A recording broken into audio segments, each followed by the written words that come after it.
不管是曾经还是现在，瑞士这个国家有很多人都想去看一看，因为这个国家有很多标签：优美的自然环境、生活惬意、有钱、中立。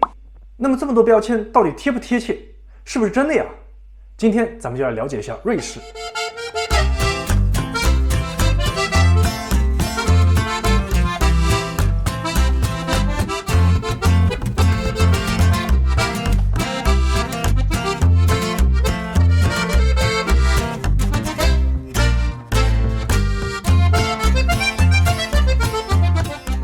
瑞士坐落于阿尔卑斯山下，有着非常优越的自然风光和气候条件。官方语言为德语、法语、意大利语还有罗曼史语4种。但是它的国家代码是 CH， 不是任何一种官方语言的缩写。为什么是这样子呢？正是因为官方语言比较多，为了不偏袒任何一方，干脆就用拉丁名字的缩写来作为国家代码。在成为国家之前，瑞士这块地方以前是很多个国家或者说州组成在一起的。最早在1291年组成了一个相互保护的松散的联盟，这种关系延续了之后的几个世纪。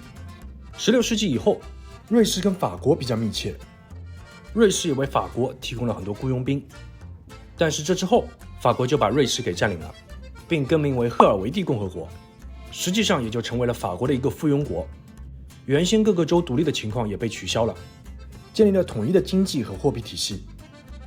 作为法国的实际控制地区，法国对外的战争，这个赫尔维蒂共和国也得出力，这让瑞士人十分不满，越来越多的反抗和起义出现。最终拿破仑出来调停，在1803年，瑞士恢复了以前各州独立的体制，瑞士联邦成为正式国民。不过还是得为法国提供军队去打仗。但是随着拿破仑逐渐的衰败，很多瑞士士兵都是有去无回，在瑞士内部反对拿破仑的情绪也越来越高，瑞士人越来越觉得法国不靠谱，要减少法国对瑞士的影响，同时也开始向奥地利领导的联盟靠拢。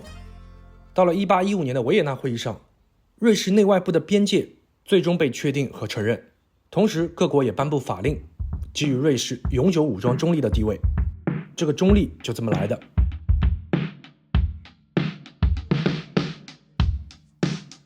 这之后，瑞士就没有参与过什么外部战争，内部也有因为宗教而产生的冲突。瑞士领土上发生的最后一次军事冲突是在1847年的11月，持续20多天的一场内战。这场战斗大概导致150人丧生，400人受伤。这之后，瑞士这块土地基本上就是一块和平的土地。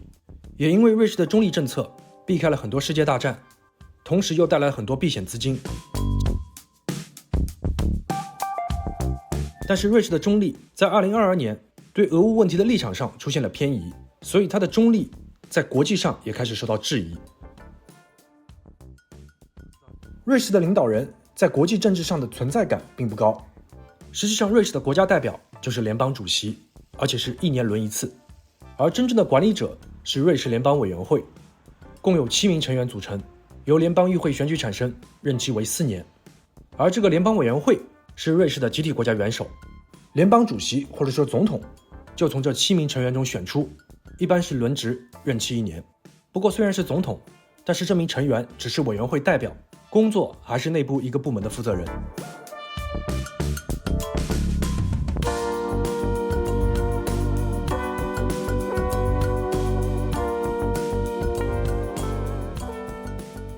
军事上，瑞士设有陆军和空军，全国大概有 5% 的职业军人，实行的是义务民兵制度。年满20周岁到34周岁的男性公民必须要服兵役，女性也可以志愿服兵役。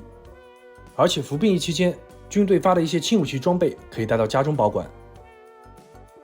瑞士现在是禁止向外国派雇佣兵的，除了一个地方之外，那就是梵蒂冈的瑞士禁卫队。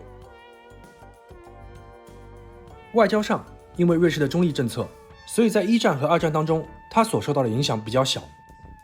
但是周围被参战国包围了，所以在2战当中，小的影响也是有的，比如物资的短缺，比如被轰炸。而且在2战期间，瑞士跟德国也有一定的贸易往来，所以2战之后，瑞士本来要被问责制裁的，但是根据1946年的华盛顿协议，瑞士需要支付2.5亿瑞郎用于欧洲的重建，瑞士的账户才可以解封。瑞士现在跟大部分国家都有外交关系，但是基本都是作为一个调停的角色。它也不加入欧盟，也不加入欧元区，不过加入了申根区。瑞士也没什么小弟，如果要算一个的话，就是列支敦士登。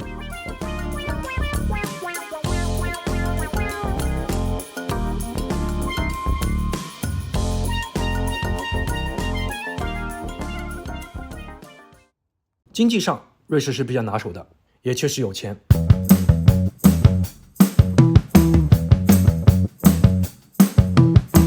之前咱们说过，周围的很多小国都擅长组局，那么瑞士在这些小国面前算是大国了。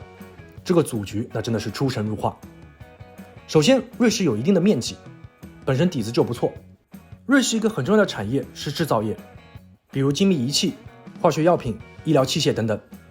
提到瑞士，都会提到它的手表，很多大牌几乎都是瑞士的。一个不清楚牌子的高端手表，说它是瑞士的，大概率不会错。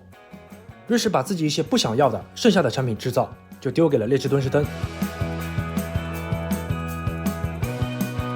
在这个制造业的基础上，瑞士大力发展服务业，尤其是银行业、旅游业，还有国际组织。银行业来说，瑞士非常出名，不同来源的钱财很多都会放到瑞士的银行。著名的金融机构有瑞银集团、瑞士信贷集团，其他还有很多相关的集团公司。旅游业方面，瑞士的风光确实非常漂亮，每年吸引着大量来自全世界的游客。当然，瑞士的物价很贵。国际组织方面，瑞士这个组局可谓组得风生水起，每年有大量的国际会议在瑞士召开，你听说过的和没听说过的国际组织，瑞士都有，比如国际清算银行、达沃斯经济论坛、世界知识产权组织、国际奥林匹克委员会。很多跨国公司的总部也都在瑞士 ，ABB、雀巢、劳力士、Swatch。你看，光有那么多知名的国际组织、银行机构，还有跨国公司，瑞士就不可能穷。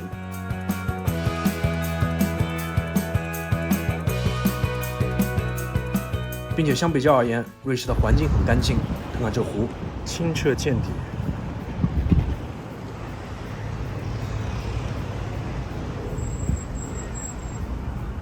还有阿尔卑斯山，有山有水。铁路相较于德国而言，那真的是太准时了。而且坐火车，一路上的风景也很漂亮。好了，以上就是本期视频的全部内容。下期我们去瑞士具体的城市看一看。